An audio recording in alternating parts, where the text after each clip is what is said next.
March 27 this year was a really, really important day for all of us, actually. And probably for the reasons that you won't quite realise just yet. We were lucky enough on March 27 this year to see two humans interacting. One of them was Chris Rock and one of them was Will Smith. And what we actually got to see was how one of them performed really, really well under pressure and actually had some conscious control. And we actually got to see how one of them didn't. And part of this talk today is really what I want to unpack is yes, that words have power in them. And I think before we can actually choose our words carefully, we need to really understand that our emotions are really what drives our behavior and our words. And so there's this self-control and emotional control that comes with leading under pressure. And I think we also, thank you, Wendy, for such a great example of how to lead under pressure at the start of this session when the technology doesn't work. So for all speakers, that's a freak out moment. And you did that so well. And the best words you had was, oh my goodness, which is really, really cool. So top job. And so I think when we talk about control, and I just want you to imagine Venn diagrams just for a sec. So control, care factor, courage. Control, care factor, courage. And when they overlay into what we call a safe space. Let's talk about the control first and what that really means. And I would hypothesize as a PhD student, thanks Cass, and great talk too, by the way. I would hypothesize that there are people in here that can remember the human or the leader that had a conversation with them that really hurt their heart. Now, we're in the organizational space. So yes, we do the life work and the life healing work. That's more from a leadership perspective. And it's more helping leaders align their life and their work so that they can actually not have some conflict in between those two and not let one upset the other. And I know that we don't have work-life balance, and great stuff, Mel, when we talk about those strong women and empowering stuff. And one of the books that I've put there is a great book, Work, Strife, Balance, which I actually got for my lovely wife for Mother's Day yesterday here in Australia. And not that she needs it, she does a really, really good job. She's a teacher of grade 6 students, though at times it gets overwhelming for her managing everything because teachers work so much in their own time. But this control piece, you know, I think about Chris Rock, and I think about how beautifully. So if you scroll the internet now, and I just had to do that. I got the internet open here because I just had to check the date. It was the 27th of March. Chris Rock has got zero airplay. Well, not a lot really. And we're still talking about Will Smith, and Will Smith's still ruminating, I would think, or trying to, as we talked about, Cass getting on that stage, reframing. I wonder what the reframe that he's come out with after that is, when he was not able to control his emotional state. See, here's the thing, words have power in them. The reason that words have power in them is because they talk to the emotional part of our brain. They talk to our amygdala, and they're called triggers. Words are triggers at different times. And so when we're triggered by other humans, whether it's their words or whether it's their body language, we've got to work out how to actually control that and know what our triggers are so that we've got half a chance of being able to be in control when we need to.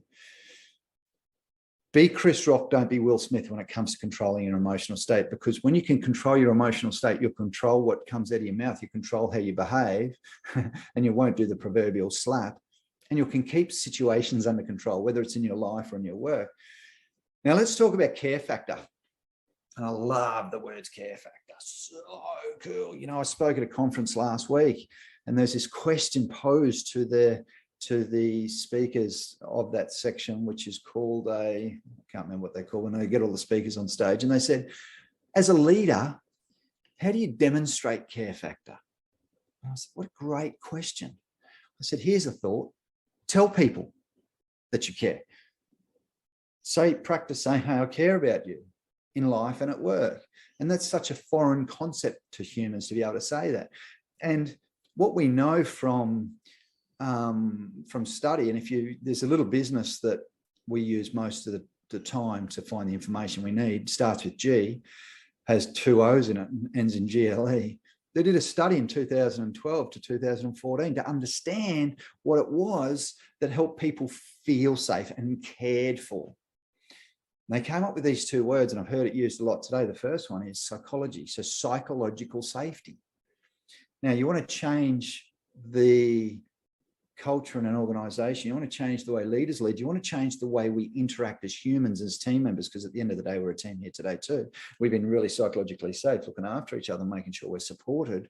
So what's psychological safety? In a sentence, it's feeling comfortable or safe to take into personal risk, which means sharing ideas and opinions and views without being, I guess, ridiculed or resented. And I think psych safety, and even if we go back to Deva's talk, I wonder how, when we were treated as an 8-year-old, when we weren't listened to, I wonder how that shows up in our future life and in our adult life, and how we can, as humans, create psychological safety around us, not in a 37,000 person organization like Google, but in our lives and in our teams. And then the last one is courage. So be like Google's number 2, be like Chris Rock, be like Google. Then the last one is courage. So when we think about courage, people always default to these beautiful words. I just face your fears, just take action anyway. And I love those words, just face your fears. Like, what's that tell me? How does that help me? How does that help me be courageous? Like, we know that there's times when we are courageous, and please feel free to jump in the chat box too. If any of this is resonating with you, if there's anything that's jumping out, I can multitask and do some chat boxing as well. Just as we get close to the end of the session, if you've got queries, comments or questions. But I think this whole courage thing. So when you drill courage down, there's 3 types of courage, team. The courage to try, the courage to tell, and the courage to trust. Courage to try, tell, and trust. So what's that really mean? So from a life perspective, one of the things that hold us back is what could go wrong instead of what could go right. So how can we have the courage in life at work to actually try? Thank you, Wendy. Great stuff. How can we have the courage to try new things? How do we have the courage to get outside our comfort zone and actually be the humans that we need to be and step into our potential? Then how do we, I guess, tell people that this is who we are? How do we explain our vision, whether it's at home or whether it's at work? How do we step into this, hey, I'm becoming a new human, if that's what we want to do, or I'm now going to go and have a sabbatical, Cass, and I'm going to go and spend a bit of time looking at the water. I love that. And I looked at the water as you said that, just watched some ships go by that are carrying something like $10 or $20 million worth of product. We're in Gladstone in a heavy industrial area. You can sort of go and find yourself when you take time to do that. But when you tell someone you're going to go on a sabbatical, or I'm going to go and find myself, what does that really mean to them? And being able to tell people why it is that it's important for you to go and do that is a real key skill, because words do have power. Choose your words carefully, because remember, there are a lot of people out there on our side, and there's some people that potentially might not be right. And that's okay too. Guess what? There's going to be people that say, well, go and find yourself. Well, that's a bit weird, or it's a bit silly. It's okay though. And it's not until we can actually tell ourselves too what it is and be really, really honest with ourselves and trust ourselves, come from being of service. Beautifully said, Tina. And when you can tell someone, so in our business, Ali's sitting over here now, if you asked what one of our biggest phrases that we use is, we're here to serve. How can we serve? What is it that we can do to serve your business or your life? Because that's really important to us, to be in service and absolutely giving. And you know what we found, and thank you for that, Tina, again, the more you give, the more you get. There's a fun fact. The more you give, the more you get, which is really interesting. And we give a lot away as an organization. And Mel, you'll love this one. One of our sponsorships is a 14-year-old girl who's racing motor cars.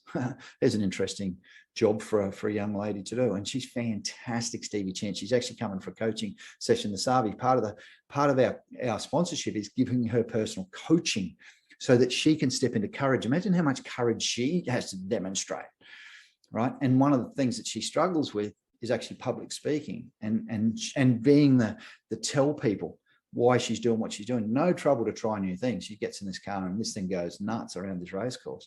And no trouble with trusting herself with 30 seconds on the clock. I'm going to wrap up now, and I'm going to say these 3 things to you again. Be like Chris Rock, team. Be Chris.